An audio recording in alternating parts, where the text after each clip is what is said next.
So our last paper this afternoon is given by Saraswathi Shukla. Again, I invite you to check out the bios in the program book or online.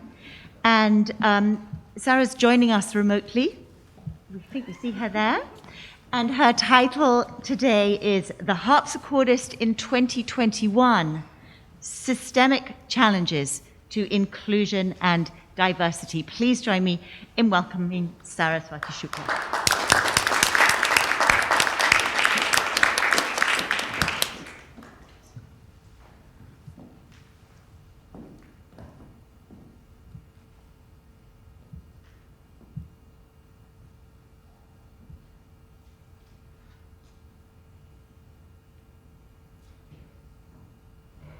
Oh, okay.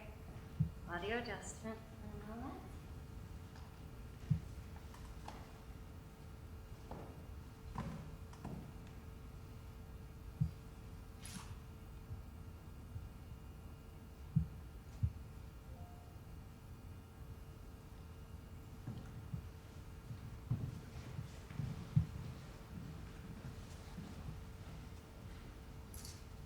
Hi everyone! Today I want to share with you some research that grew out of my experience of the early music cultures I've encountered in the US and here in Paris.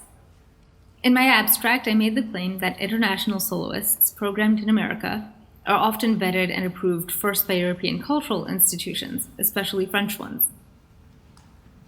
I want to start my paper with a short walk through the cultural politics of France, because the systems that enable France to foster such a rich environment for early music also make it a trendsetter outside of France. From there, I want to talk about the particular challenges that young soloists, especially women and minorities, face worldwide, and how cultural divides can exacerbate those problems or make them more difficult to address in the United States. I want to end by floating some ideas about how we as musicologists, musicians, organizers of events within universities, organizers in concert series and festivals, and consumers of concerts and recordings can address them. France is a country smaller than Texas, with a population about 33% larger than California. But it is one of the biggest exporters of culture and the biggest exporter of early music worldwide. It hosts over 400 festivals and seasons of various sizes that program early music, a feat that is made possible by France's extremely developed cultural politics, which arguably date back to Louis XIV, and a Ministry of Culture that provides generous support to the arts and concrete pathways to underwriting the exportation of the arts worldwide. Through the Ministry of Culture, the Ministry of Education, the cultural services of the French consulates worldwide, the Bureau Export, which is an agency that facilitates the exportation of French artists under the aegis of the Ministry of Culture, the Institut de France, and most recently, the Villa Albertine, among other government organizations, France has built a musical ecosystem that connects children from the age of 6 to the biggest stages in France, Europe, and the world via conservatories, young talent programs, the Centre National de Musique, and the TRAC. France exports first and foremost to other European countries, but second on the list of continents to which France exports is North America. The global nature of French culture can also be seen in the partnerships, especially in early music, that have existed for decades between French and American musicians, such as the Boston Early Music Festival, Juilliard's Early Music Program, or the orchestra The Arc Florissant. In particular, in recent years, France's most exported musicians have been French, Franco-American, or American. The advantages that artists in France have, and the government's investment in facilitating exchanges and international circulation of these artists, are only a few of many factors that have fixed France's reputation as a trendsetter. Like any society, France has suffered from a significant gender gap in the arts. It has passed legislation to impose quotas on the culture sector to even out various social inequalities. One example is a requirement that performances in national theaters must ensure that 20% of each instrument stand be of French nationality. For a continuo section, that could mean that one of 2 harpsichordists must be French, or that the only harpsichordist be French. For ensembles and organizations like festivals that receive government subventions, parity, defined as a 40-60 ratio between men and women or women and men, is mandated and has recently begun to be more closely overseen. However, since soloists and chamber musicians who are not represented by an official ensemble are contracted and not permanent or salaried members, these rules largely do not apply to them. Programming that emphasizes French patrimony is eligible for additional government support. Until this past year, France offered generous funding to support recording projects, and Radio France continues to foster strong alliances with individual labels, from Erato, which was bought out by Warner, to independent labels like Lancerade, and to artists who offer partnerships or backing from other French institutions. This paper is specifically about harpsichordists. Why? For one, the revival and reinvention of the harpsichord and the construction of its canon was central to the post-war early music movement. Most larger early music ensembles, like orchestras, not only have a harpsichordist, but are also directed by one. The history of the early music movement, its ideologies, and its interpretive debates have all affected harpsichord performance and pedagogy. The factions for which early music is so well known can all be found in the work and ideologies of one harpsichordist or another. Finally, soloists are the leaders of early music. They bear the greatest individual responsibility on stage, and among instrumentalists, they earn the highest wages. They also face the most acute forms of discrimination, since there are so few regulations to protect their labor conditions. Despite France's initiatives, the problem persists that while there is parity or near parity in most harpsichord classes, and parity or even a majority of women in young talent programs, which are mostly unpaid, any semblance of parity disappears at the professional level, when women might be paid rather than reimbursed for fees, asked to play for free, or as part of school partnerships. I've limited my statistics here to the full seasons prior to the COVID crisis, which has largely resulted in more conservative programming and reprogramming canceled or postponed concerts. Nor do my statistics take into account new rules that ensembles or festivals that seek funding from the Centre National de Musique must report the gender balance. But given that I'm focusing here on soloists, this shouldn't radically skew the numbers. Harpsichord recitals in France were played by about 10 to 15 individual musicians from 2017 to 2019. 19% of harpsichord recitals during that period were given to women. When women are hired in France, though, they are disproportionately hired to perform music by women, that is to say, Elisabeth Jacquet de la Guerre, which limits the repertoire for which they can become publicly known and reviewed, thickening the glass ceiling that programming them raises.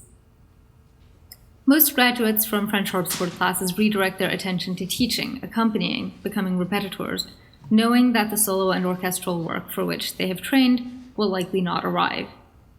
Some of those are men, but a disproportionate number of those are women. This raises a difficult problem because we trust cultural actors to have artistic discretion that the law does not. But I believe that some basic statistics demonstrate the degree of implicit personal bias against women and minorities, and the systemic lack of support for women and minorities who undertake ambitious projects that would bring career opportunities to their male counterparts. Recordings, for example, are a measure of institutional investment into an artist on the part of donors, foundations, labels, and distributors. Here is a list of women who have released solo recordings in France, and here is a comparison to the men from their generation who have recorded solo albums. You might tell me that not everyone is cut out to be a soloist or wants to be, and that is true. But all these women released debut solo albums relatively young, but they never picked up the traction that their male counterparts did at the same point in their careers. Moreover, even in ensembles, competitions, and other institutionalized settings, women lag, which we can see because the Ministry of Culture collects this data. Since American organizers often import French trends, and women are so underprogrammed in France, and French music is so overrepresented in French programming, the little American-style diversity one might find in French programming is rarely adopted in the US. About half of the harpsichord recitals programmed on main stages in the US in 2019 were given by musicians based in Europe. US-based harpsichordists rarely circulate or get reinvited with the same regularity that their French counterparts do. French cultural politics are simply not the same as American DEI initiatives, in part because some of the biggest hurdles to diversity in France are addressed through infrastructures that do not and cannot exist in the United States. But also because diversity is defined very differently in France. One political initiative to decentralize culture and education from Paris and to turn regions outside Paris into cultural actors has meant that every region has a DRAC, an Office for Cultural Affairs that awards subventions to organizations and ensembles based in that region. France also boasts an extensive network of conservatories and music schools that serve even the most rural parts of the country at affordable prices, and the vast majority have some kind of early music training in them, meaning that from the age of 6, children can begin learning instruments like the harpsichord. French initiatives to decentralize from Paris have, in this respect, been very successful. Finally, France has a system of intermittence, in which people who contract in the arts and have about 500 hours of declared work per year, who can range anywhere from orchestra musicians to stage technicians, are salaried by the government on the days on which they are not employed. This means that ensemble musicians who have networked in conservatory enough to find longer-term projects can transition from being a student into earning a low living wage, but a living wage nonetheless. On the other hand, soloists, pianists, harpsichordists, dancers, almost never have the requisite 500 hours to qualify for intermittence.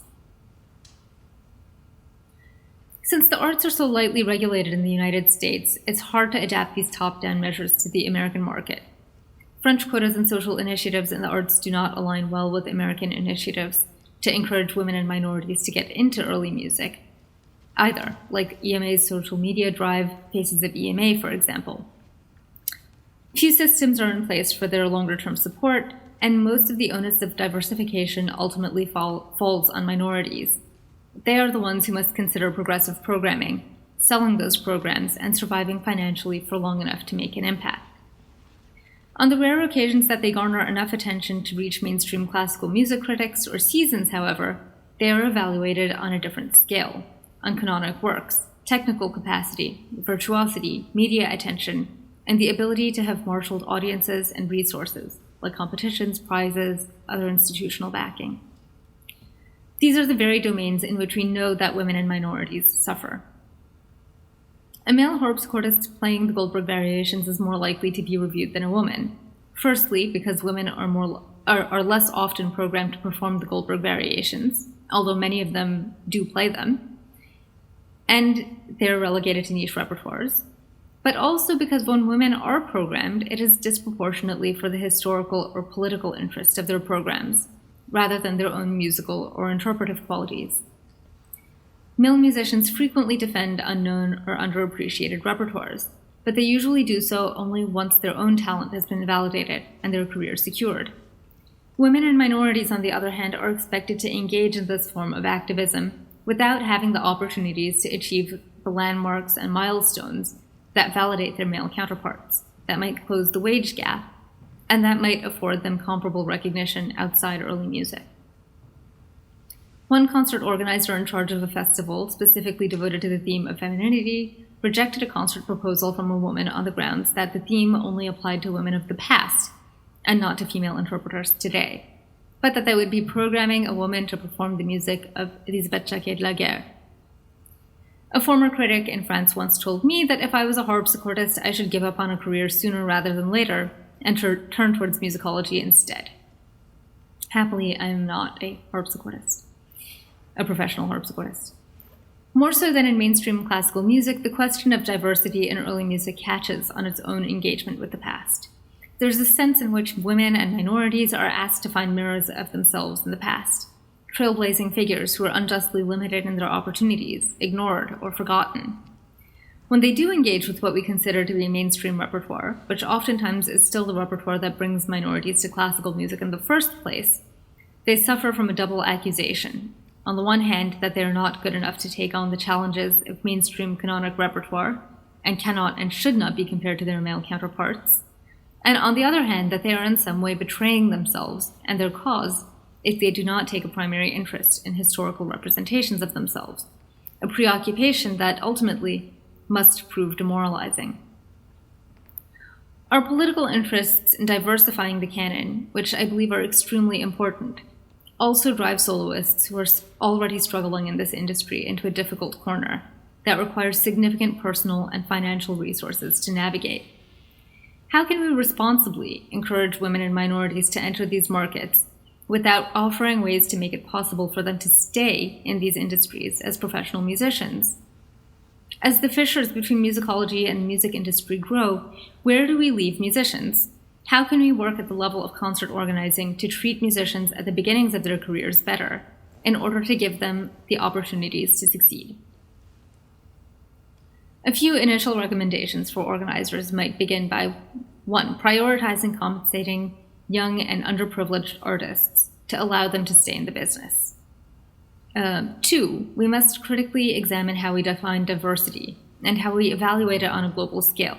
A minority in Europe might not be a minority in the United States, but a minority in both places might never receive any critical attention anywhere. 3. More established performers are always better paid, but young soloists should never be expected to pay to play. That is, to spend more than they earn in travel or to produce online content in lieu of a performance at their own expense.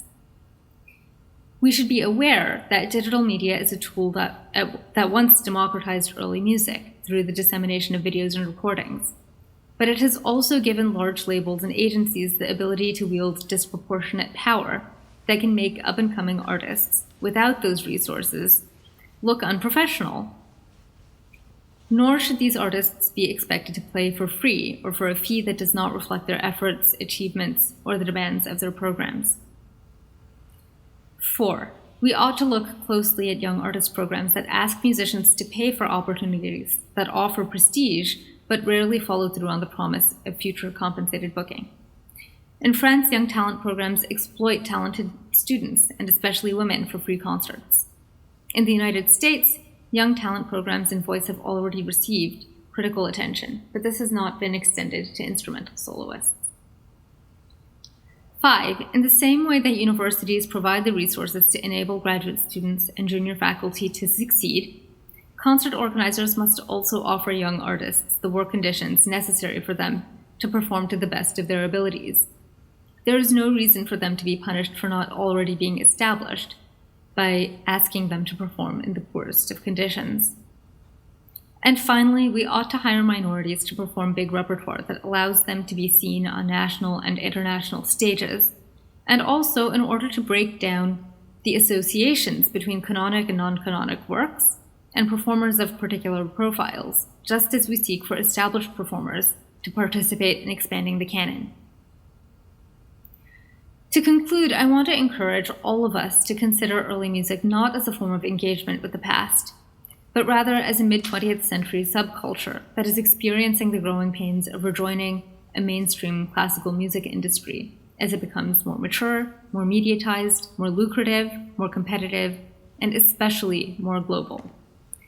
Rather than focusing only on diversifying the past, we have to also take the initiative to inscribe women and minorities into the future of early music traditions.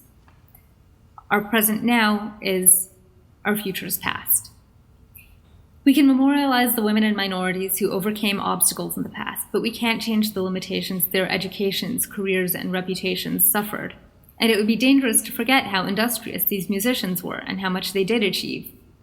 But we also have to remember that we have a rare chance to change those patterns now and to decide how we want the future of early music to look and sound, in solo repertoire, in ensembles and orchestras, on opera stages, and in schools, before the little diversity we have right now is forced out by a simple lack of resources. Thank you.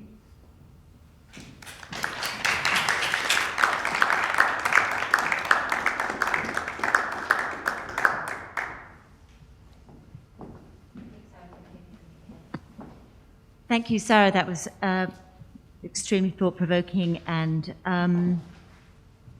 provocative in some ways, and important talk. I'm sure that there are questions for you here in the room, and let me just open the floor up right away.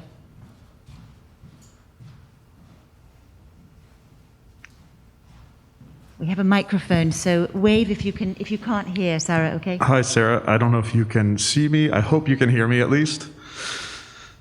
Not yet, Can you maybe. hear? So. Okay. Great. So I'll ask the question and then you Okay. can just repeat I'll it. repeat it, yes. Yeah, I'm hoping, Sarah, that you could just, it was hard for me at the end, which I felt was your most salient point, to kind of talk about reframing early music, not, I think, so much as looking to the past, but as joining kind of a mid-20th century revival that connected with the greater classical music world. And I didn't really follow that. So I'd love to just have that clearly explained because I didn't quite understand. So, Sarah, I'll repeat the question. Thank you. The question was whether you could just elaborate a little bit on your final points, and the question had to do with the way in which you see early music joining the institutions of mainstream classical music, and the question of figured that as a mid-20th century move that we're kind of living out now. If you could say a little bit more about that. I think the question was just to clarify how you see early music and the mainstream functioning together. Absolutely. So I think we think of early music as being a philosophical movement from, well, before the war, but also especially after World War II. But a lot of the popularization of early music and the dissemination of it worldwide has happened through recordings and through filmed concerts, especially more recently. And early music has increasingly become part of larger labels and larger programming alongside classical music. So I'm not sure that we can talk about early music as exclusively a subculture or a philosophy of performance practice without addressing how it's been integrated as commercially into the mainstream classical music industry. Does that answer the question? I think so. Yes? It's a difficult subject. Yeah, it's a difficult subject is the answer, yes. And complicated. I mean, I guess one follow-up to that would be so the degree to which the symptoms or the diagnoses that you put your finger on to do with especially soloists, whether you see the same kinds of issues arising in what one might think of as mainstream classical music for soloists, young, female, or minority people trying to break into the mainstream music. Where they're not necessarily struggling with the same questions of performance practice and connecting the traditions of today to the traditions of the 16th, 17th, or 18th centuries, or however you want to define early music. Right. Right. Other questions? Yes, Matthew. Question coming to you from Matthew Durst. Sarah, Sarah, thank you for your talk. I was wondering why the restriction to harpsichordists who are leaders of early music ensembles. I was kind of doing a mental comparison while you were talking to, say, the many fine female violinists I know who've been leading early music ensembles for years. There seems to be more parity there across genders. And I'm not sure why or how to explain that.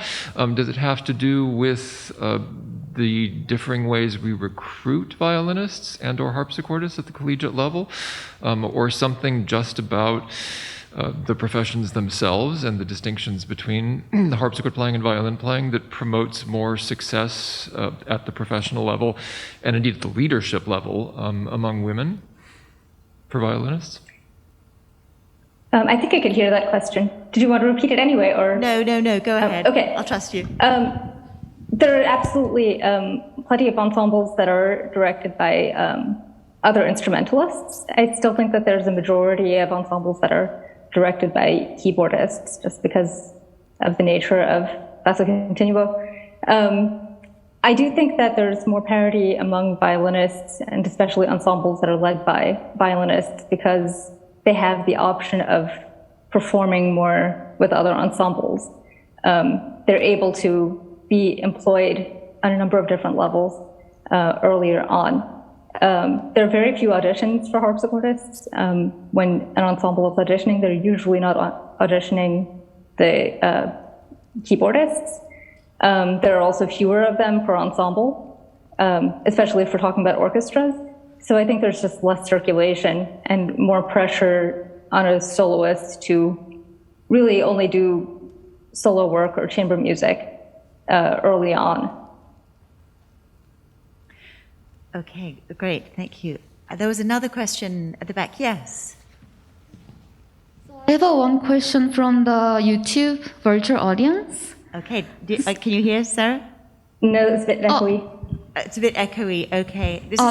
I have a question from the YouTube virtual audience. It's a question from the YouTube virtual audience. Okay. And you focused much on France in the beginning. Would your outlook be significantly different if you were looking at it, for instance, early music in the Netherlands or other European countries? The question is, you focus on France. Would the picture look different if you were focusing on the Netherlands or other European countries? I haven't done statistics for the Netherlands or other countries, but France is a trendsetter and is really the biggest exporter also to other European countries. So I think that still bears tremendous weight on programming on the European continent outside of France. So it might change the numbers a little bit. I don't know that it would significantly change the numbers for harpsichordists. Okay, thank you. Is that? That's the only one. Okay, great. That's an interesting. I mean, I was thinking about that myself too a little bit, because I think of the enormous influence of the Netherlands, especially on early music, sort of in the world altogether. But perhaps the point about harpsichordists is a little bit different. But I guess I had a question for you, Sarah. At one point, I mean, you focus on soloists, and you know, it's interesting to me to think of. I don't really think of harpsichordists making their careers as. I mean, there's a very small number who make their careers as really only as soloists, but most practicing harpsichordists are working with ensembles, are directing, and perhaps, I mean, one issue here has to do with the directing aspect of many harpsichordists' professional careers, and whether here we're looking at the same kind of gender disparity you see with conductors, who are, you know, largely male, not by any means entirely, but clearly there's a similar pattern seems to be at play there. So whether something has to do with the harpsichordist's larger role as not just an ensemble player, but as a director as well, that might factor in. Absolutely.